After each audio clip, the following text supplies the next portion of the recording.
Dorothy Gale was sitting in one of her rooms in the royal palace, while curled up at her feet was a little black dog with a shaggy coat and very bright eyes. She wore a plain white frock without any jewels or other ornaments except an emerald green hair ribbon, for Dorothy was a simple little girl and had not been in the least spoiled by the magnificence surrounding her. Once the child had lived on the Kansas prairies, but she seemed marked for adventure, for she had made several trips to the land of Oz before she came to live there for good. Her very best friend was the beautiful Ozma of Oz, who loved Dorothy so well that she kept her in her own palace so as to be near her. The girl's Uncle Henry and Aunt Em, the only relatives she had in the world, had also been brought here by Ozma and given a pleasant home.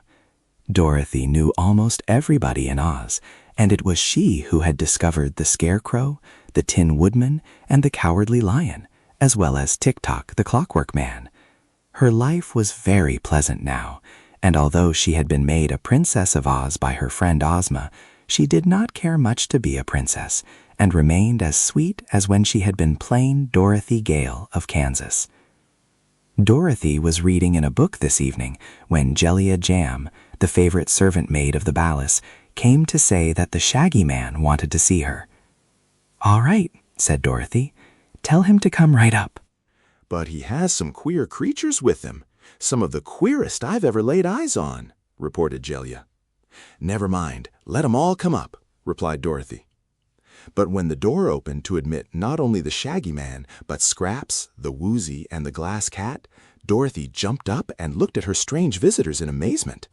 The Patchwork Girl was the most curious of all, and Dorothy was uncertain at first whether Scraps was really alive or only a dream or a nightmare. Toto, her dog, slowly uncurled himself and going to the Patchwork Girl, sniffed at her inquiringly. But soon he lay down again, as if to say he had no interest in such an irregular creation. "You're a new one to me," Dorothy said reflectively, addressing the Patchwork Girl. "I can't imagine where you've come from." "Who, me?" asked Scraps, looking around the pretty room instead of at the girl. "Oh, I came from a bed quilt, I guess. That's what they say, anyhow. Some call it a crazy quilt and some a patchwork quilt. But my name is Scraps, and now you know all about me." "Not quite all," returned Dorothy with a smile. "I wish you'd tell me how you came to be alive." "That's an easy job," said Scraps, sitting upon a big upholstered chair and making the springs bounce her up and down. "Margalotti wanted a slave, so she made me out of an old bed quilt she didn't use. Cotton stuffing, suspender button eyes, red velvet tongue, pearl beads for teeth." "The crooked magician made a powder of life, sprinkled me with it, and here I am. Perhaps you've noticed my different colors. A very refined and educated gentleman named the Scarecrow, whom I met, told me I am the most beautiful creature in all Oz, and I believe it." "Oh, have you met our Scarecrow, then?" asked Dorothy, a little puzzled to understand the brief history related. "Yes, isn't he jolly?" "The Scarecrow has many good qualities," replied Dorothy, "but I'm sorry to hear all this about the crooked magician. Ozma'll be mad as hops when she hears he's been doing magic again. She told him not to." "He only practices magic for the benefit of his own family," explained Bungle, who was keeping at a respectful distance from the little black dog. "Dear me," said Dorothy, "I hadn't noticed you before. Are you glass or what?" "I'm glass and transparent too, which is more than can be said of some folks," answered the cat. "Also, I have some lovely pink brains. You can see 'em work." "Oh, is that so? Come over here and let me see." The glass cat hesitated, eyeing the dog. "Send that beast away and I will," she said. "Beast? Why, that's my dog Toto, and he's the kindest dog in all the world. Toto knows a good many things too, almost as much as I do, I guess." "Why doesn't he say anything?" asked Bungle. "He can't talk, not being a fairy dog," explained Dorothy. "He's just a common United States dog, but that's a good deal. And I understand him, and he understands me just as well as if he could talk." Toto, at this, got up and rubbed his head softly against Dorothy's hand, which she held out to him. and he looked up into her face as if he had understood every word she had said. "This cat, Toto," she said to him, "is made of glass, so you mustn't bother it or chase it any more than you do my pink kitten. It's probably brittle and might break if it bumped against anything." "Woof," said Toto, and that meant he understood. The glass cat was so proud of her pink brains that she ventured to come close to Dorothy in order that the girl might see him work. This was really interesting, but when Dorothy patted the cat, she found the glass cold and hard and unresponsive, so she decided at once that Bungle would never do for a pet. "What do you know about the crooked magician who lives on the mountain?" asked Dorothy. "He made me," replied the cat, "so I know all about him. The Patchwork Girl is new, 3 or 4 days old, but I've lived with Dr. Pipt for years, and though I don't much care for him, I will say that he has always refused to work magic for any of the people who come to his house. He thinks there's no harm in doing magic things for his own family, and he made me out of glass because the meat cats drink too much milk. He also made Scraps come to life, so she could do the housework for his wife Margolot." "Then why did you both leave him?" asked Dorothy. "I think you'd better let me explain that," interrupted the Shaggy Man, and then he told Dorothy all of Ojo's story, and how Unc Nunkie and Margolot had accidentally been turned to marble by the liquid of petrification. Then he related how the boy had started out in search of the things needed to make the magic charm which would restore the unfortunates to life, and how he had found the Woozy and taken him along because he could not pull the 3 hairs out of its tail. Dorothy listened to all this with much interest and thought that so far Ojo had acted very well. But when the Shaggy Man told her of the Munchkin boy's arrest by the soldier with the green whiskers because he was accused of willfully breaking a law of Oz, the little girl was greatly shocked.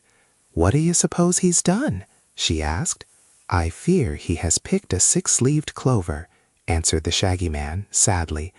"I did not see him do it, and I warned him that to do so was against the law, but perhaps that is what he did nevertheless." "I'm sorry about that," said Dorothy gravely, "for now there will be no one to help his poor uncle and Margolot, except this Patchwork Girl, the Woozy, and the glass cat." "Don't mention it," said Scraps. "That's no affair of mine." "Margolot and Unc Nunkie are perfect strangers to me. For the moment I came to life, they came to marble." "I see," remarked Dorothy, with a sigh of regret. "The woman forgot to give you a heart." "I'm glad she did," retorted the Patchwork Girl. "A heart must be a great annoyance to one. It makes a person feel sad or sorry or devoted or sympathetic, all of which sensations interfere with one's happiness." "I have a heart," murmured the glass cat. "It's made of a ruby, but I don't imagine I shall let it bother me about helping Unc Nunkie and Margolot." "That's a pretty hard heart of yours," said Dorothy. "And the Woozy, of course." "Why, as for me," observed the Woozy, who was reclining on the floor with his legs doubled under him so that he looked much like a square box, "I have never seen those unfortunate people you are speaking of, and yet I am sorry for them, having at times been unfortunate myself. When I was shut up in that forest, I longed for someone to help me, and by Ojo came and did help me, so I'm willing to help his uncle. I'm only a stupid beast, Dorothy, but I can't help that, and if you'll tell me what to do to help Ojo and his uncle, I'll gladly do it." Dorothy walked over and patted the Woozy on his square head. "You're not pretty," she said, "but I like you. What are you able to do? Anything special?" "I can make my eyes flash fire, real fire, when I'm angry." "When anyone says Crizzle Crew to me, I get angry, and then my eyes flash fire." "I don't see as fireworks can help Ojo's uncle," remarked Dorothy. "Can you do anything else?" I thought I had a very terrifying growl," said the Woozy, with hesitation, "but perhaps I was mistaken." "Yes," said the Shaggy Man, "you were certainly wrong about that." Then he turned to Dorothy and added, "What will become of the Munchkin boy?" "I don't know," she said, shaking her head thoughtfully. "Ozma will see him about it, of course, and then she'll punish him. But how, I don't know. 'cause no one ever has been punished in Oz since I knew anything about the place.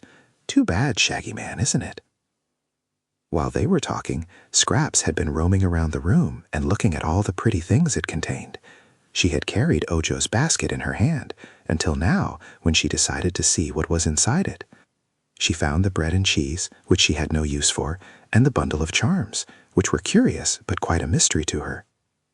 Then, turning these over, she came upon the 6-leaved clover which the boy had plucked. Scraps was quick-witted, and although she had no heart, she recognized the fact that Ojo was her first friend.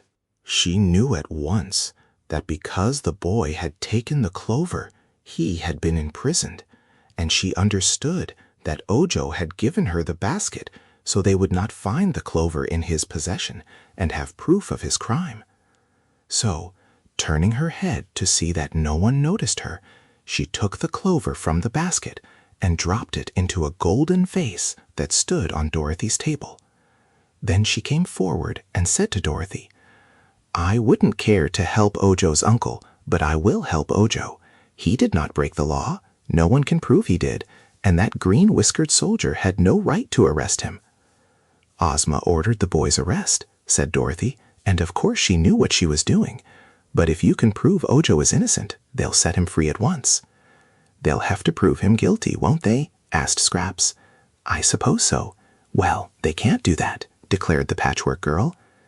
As it was nearly time for Dorothy to dine with Ozma, which she did every evening, she rang for a servant and ordered the Woozy taken to a nice room and given plenty of such food as he liked best. "That's honeybees," said the Woozy. "You can't eat honeybees, but you'll be given something just as nice," Dorothy told him. Then she had the glass cat taken to another room for the night, and the Patchwork Girl she kept in one of her own rooms, for she was much interested in the strange creature and wanted to talk with her again and try to understand her better. Ozma and her friends.